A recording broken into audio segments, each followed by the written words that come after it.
Magandang umaga po sa inyo lahat. Ngayon po ay nasa 29th Sunday na tayo in ordinary time. No? Meron lang pong 33 Sundays. Kaya ilang Sunday na lang, tapos na naman yung buong kalendaryo ng simbahan. No? Kasi yung pong panghuli ay Christ the King. No? By November, mga third week of November, no? I think the last Sunday of November is Advent, no? First Sunday of Advent. So medyo malapit na tayong matapos. At yun pong 29th Sunday in ordinary time, ang nadinig nating gospel ay tungkol sa isang judge at isang widow na babae, no? Isang balo at saka isang hukom. Isang talinghaga yung ginamit ni Jesus para ituro sa atin ano ba dapat ang ugali ng isang Kristiyano kapag ikaw ay nananalangin. At ang ginamit ni Jesus na kwento sa mabuting balita ay isang talinghaga ng nag-uusap na isang balo at isang hukom. Sabi ganoon sa gospel, may isang balo na lumalapit doon sa isang hukom. At ang gusto lang niyang gawin ay humingi ng katarungan. Desisyon noong hukom. Pero pabalik-balik yung balo doon sa hukom, pero hindi siya sinasagot. Hindi niya nakukuha yung kanyang hinihinging katarungan. Kaya ang ginawa ng balo, hindi siya huminto hanggat hindi siya binibigyan ng desisyon ng hukom. Sabi dun sa gospel, yung katangian po ng hukom, hindi siya natatakot sa Diyos at wala din siyang kinikilalang tao. Para sa kanya, ako'y hukom, sarili ko lahat. Kaya nga, anong sabi ng Panginoon sa gospel? Sana maging katulad kayo noong babaeng balo kapag kayo ay nagdarasal. Ano po yung ugali ng babaeng balo?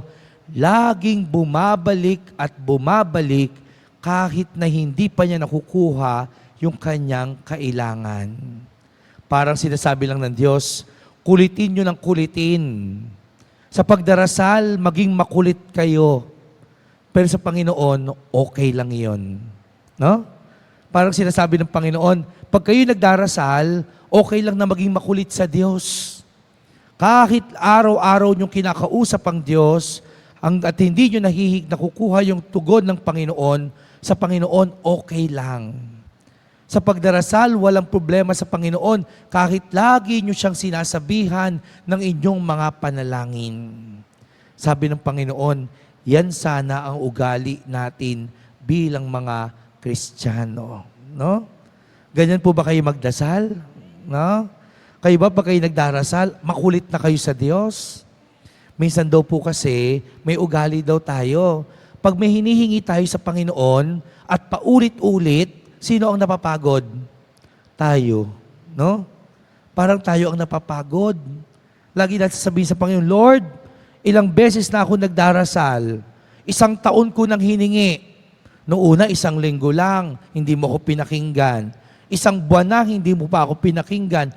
Taon na, Lord, hindi mo pa rin tinutugon yung prayer ko. Kaya ayoko nang magdasal. Hindi na ako magsisimba. No? Diba may ganyan tayo ugali? Tayo yung nagtatampo sa Diyos. Tayo yung humihinto sa Diyos. Tayo yung ayaw nang lumapit sa Diyos kasi yung prayer natin ay hindi na natin nakukuha. Pero alam po ninyo, sabi ng Panginoon, ang pananalangin kasi hindi lang yan paghingi.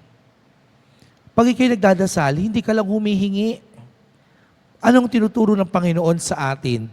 Una, ang pagdarasal ay pakikipag-ugnayan sa Diyos. Prayer is a relationship with God. Pagkikipag-ugnayan po sa Diyos ang pananalangin. Diba? Kapag ang Diyos ay mahalaga sa iyo, gustong-gusto mong makipag-usap. Diba gano'n naman talaga? Pag mahalaga sa iyo yung isang tao, pag mahal mo yung isang tao, gustong-gusto mo nakikipag-usap dyan. Diba? Ganun ang pakiramdam. At sana, ganun din daw ang tingin natin sa Diyos. Kaya gustong-gusto natin nakikipag-usap sa Diyos kasi mahal natin ang Diyos at mahalaga sa atin ang Diyos. Pero kapag yung isang tao, nilalapitan mo lang kasi mahihingin ka, ay hindi pagmamahal yan. Gawin mo sa asawa mo yan. Sige, sasabihin sa'yo, kaya mo lang naman ako nilalapitan kasi may kailangan ka, pero hindi mo naman ako mahal. Di ba? Minsan may ganun tayong ugali. Kaya mo lang kailangan kasi kailangan mo lang lapitan kasi may kailangan ka, pero hindi mo naman talaga mahal. Pero sabi ng Panginoon, bago ka humingi, sana mabuo muna yung pagmamahal. At yan yung gustong ituro ng Diyos. Ang isang taong may pananampalataya sa Panginoon, una muna niyang binubuo, relationship. Ang una muna niyang ginagawa ay magkaroon ng malalim na relasyon sa Diyos. At kapag ikaw ay lagi nakikipag-usap sa Diyos, nabubuo yung malalim na relasyon sa Panginoon. Ganyan po yung magandang ugali dapat natin bilang Kristiyano. Nabubuo ang ating malalim na relasyon sa Diyos kasi lagi tayong nakikipag-usap sa Panginoon. Pangalawa, kapag ikaw ay mayroong binubuong relasyon sa Diyos, di ba mahalaga din na ibinubukas mo ang iyong buong sarili sa Panginoon? No? Open ka sa Diyos. Hindi yung tipong itinatago mo yung iyong nararamdaman. Di ba? Kapag mahal mo ang Panginoon, kapag mayroon kang malalim na relasyon sa Diyos, bukas ang iyong buhay. Ibinabahagi mo yung buong sarili sa Panginoon. Hindi yung may isinisikreto ka sa Diyos. Kasi kapag ganun ang iyong naging ugali, hindi mo talaga tunay na minamahal ang taong nagmamahal sa iyo. Kaya importante na ikaw din ay nagbubukas ng iyong sarili sa Panginoon para sigurado na ang laman ng iyong puso at isip ay tunay mong naibabahagi sa Diyos. Kaya sa pagdarasal, importante nagbubukas tayo ng sarili. Pangatlo, sasabihin sa iyo ng Panginoon, ang pananalangin ay hindi lamang paghingi, ito rin ay pagpapasalamat. Hindi ka nagdadasal kasi may kailangan ka lang sa Diyos. Lord, sana manalo ako sa loto. Lord, sana bigyan mo naman ako ng malaking bahay. Tapos puro ganun lang. Paulit-ulit, hingi ka lang ng hingi ng ganun. Paano kapag binigyan ka ng maayos na kalusugan? Paano kung may masaya kang pamilya? Paano kung meron kang trabaho? Hindi mo ba yan ipagdadasal para sabihin sa Diyos, Lord, thank you kasi mapayapa at maayos ang aming pamilya. Maayos ang kalusugan ng aking pamilya. May trabaho kaming lahat. Diba? Pwede mo rin naman palang ilapit yan sa Diyos.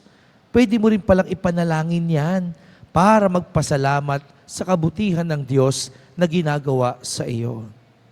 Sa pananalangin, hindi lamang paghingi, kung hindi pasasalamat din. Kaya nga sa huling part ng gospel, ano ang sabi ng Diyos? Sana huwag lang tayo maging katulad noong babaeng balo na lagi siyang nangungulit doon sa kanyang hukom. Pero tandaan ninyo, minsan kahit hindi man dumadating agad yung hinihiling mo, pero alam ng Diyos kung ano ang iyong ipinapanalangin. Sabi sa last part ng gospel, hindi man agad dumarating yung hinihiling mo, pero alam ng Diyos kung ano ang iyong ipinagdarasal. Kaya nga, huwag kang magagalit kapag hindi pa sumasagot ang Diyos sa iyong prayer.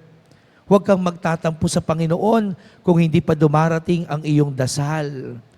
Pero sasabihin ng Panginoon sa iyo, maghintay ka lang, pero alam ko na kung ano ang hinihingi mo. No? Tandaan po ninyo yan. Kinakailangan lang natin hintayin ang panahon na ibibigay ng Diyos. Pero huwag kayong magtatampo. Kasi sabi ng Panginoon, alam ko na kung ano ang iyong hinihingi. Kaya tayo, may pananampalataya at pagtitiwala, naghihintay sa biyaya ng Panginoon. Pero alam natin na pinakikinggan ng Diyos ang ating mga dasal. Kaya mga kapatid, sa ating banal na pagdiriwang ng misa ngayon, yan ang baon-baon natin ngayon na ipapaalala ng Diyos sa atin. Mga Kristiyanong laging lumalapit sa Panginoon, nananalangin katulad ng babaeng balo. Kahit paulit-ulit na bumabalik sa Diyos, yan ang gusto ng Diyos. Kasi ang gusto niya, mabuo ang ating relasyon sa Kanya. Amen.